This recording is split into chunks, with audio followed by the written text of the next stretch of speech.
اور ہمیں تماچے مار کر چلا گیا۔ ہم لوگ روتے بلکتے ہوئے گھر گئے اور وہاں جا کر یہ تمام واقعہ بیان کیا۔ گھر کے لوگوں نے اس گھر پر چڑھائی کر دی اور اس کے گھر والوں نے معافی مانگی کہ وہ زیادہ پی کر کے ہیں، اس لیے یہ حادثہ پیش آ گیا۔ خیر معاملہ درگزر ہو گیا۔ 1960 عیسوی میں ساجد کی عمر 12 برس کی رہی ہوگی۔ اس وقت اسے ہندی فلموں کا بہت شوق تھا۔ وہ اپنے گھر کے تمام لوگوں کو ضد کر کے کلکتہ لے آیا۔ اس وقت مغل اعظم ریلیز ہوئی تھی۔ ہمارے اور ساجد کے گھر کے تمام افراد نے گھر کے پاس کرشنا سنیما ہال میں مغل اعظم کا دوسرا شو دیکھا تھا۔ فلم اس قدر پسند آئی کہ دوسرے دن اس فلم کو دوبارہ دیکھنے گئے۔ اس فلم کی شہرت اس قدر تھی کہ پاکستان اور ہندوستان کے بارڈر کھول دیے گئے تھے اور کافی تعداد میں لوگ فلم دیکھنے آئے تھے۔ سید پور ایس ایم ساجد کا آبائی وطن ہے۔ ابتدائی یعنی اسکول کی تعلیم مکمل کر کے 1968 سے 1971 تک چیٹاگانگ میڈیکل کالج سے MBBS کی تعلیم حاصل کی۔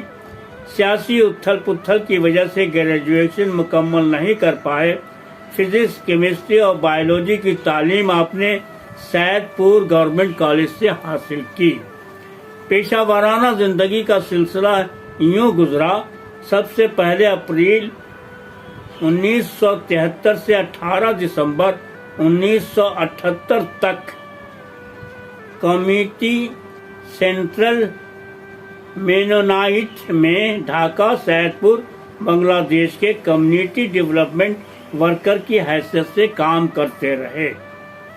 18 دسمبر 1978 سے جنوری 2003 عیسوی تک اورنگا کے مینیجر کے عہدے پر قائم رہے۔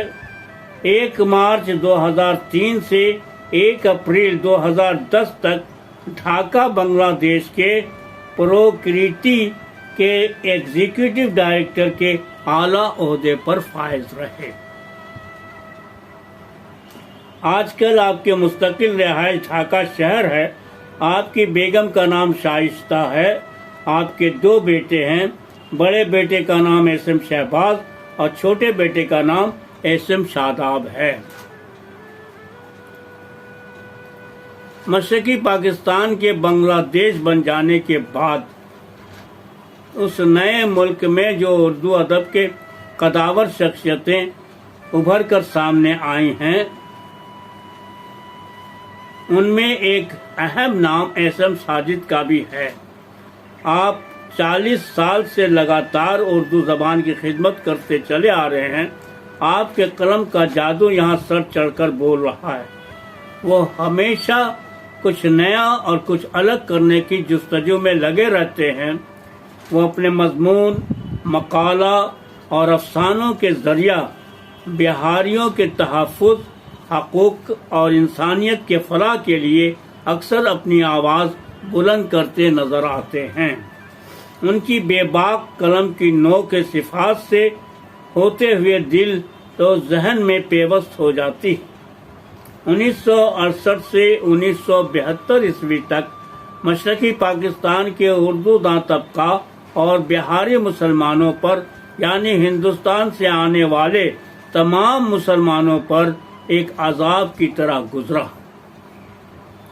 ہندوستان سے اپنی جان و مال کی حفاظت کے لیے اپنا گھر بار چھوڑ کر مشرقی پاکستان جو موجودہ بنگلہ دیش ہے میں آنے والے بہاریوں نے اپنے ہی قوم کے ہاتھوں اپنی بہنوں بیٹیوں کی عزت کو پامال ہوتے ہوئے دیکھا، ماں کی عصمت کو سڑکوں پر تار تار ہوتے ہوئے دیکھا، ایک کلمہ گو اور ایک ہی رسول کو ماننے والے بھائیوں کے ہاتھوں گلے پر چھری اور بدن پر گولی چلنے کا ننگا تماشا دیکھا، کیمپ میں جانوروں سے بھی بدتر زندگی گزارنے والے مہذب رئیسوں کو روتے بلکتے اور سسکتے ہوئے دیکھا، گھروں اور دکانوں کو لٹتے ہوئے دیکھا، کارخانے خاکستر ہوتے ہوئے دیکھے، ہر خوف شیطانیت ہر طرف شیطانیت اور حیوانیت کا ننگا ناچ جاری تھا۔ ان تمام نظاروں کو ایک حساس دل افسانہ نگار، مضمون نگار اپنے اندر جذب کر رہا تھا۔ ان افسانہ نگاروں میں اسم ساجد، جنہیں بچپن سے ہی اردو زبان سے رغبت تھی، وہ جو اردو زبان آج دنیا کے ہر خطے میں اپنی تمام رنگینیوں کے ساتھ نئی منزلیں طے کر رہا ہے، وہی اردو زبان کا بنگلہ دیش میں نام لینا اپنی جان کو آفت میں ڈالنا تھا۔ بہاری ہونا ایک لعنت بن چکا تھا۔ اسم ساجد نے محسوس کیا کہ 1817 عیسوی سے جو زبان اپنے خطے میں بولی جا رہی تھی، اس کے لٹریچر تو ختم ہو سکتے ہیں مگر زبان کبھی نہیں مرتی، وہ ہمیشہ زندہ رہتی ہے۔ لہذا انہوں نے اپنے قلم کو نئی زندگی دی اور افسانے لکھنے شروع کر دیے۔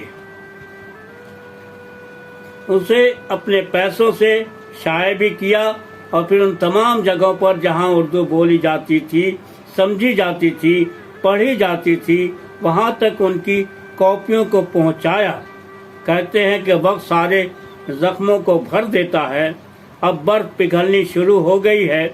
بہاریوں کو بھی بنگلہ دیش کی شہریت دی جا رہی ہے اور 2 یونیورسٹی میں اردو کی بھی اعلیٰ تعلیم کا انتظام کیا گیا ہے۔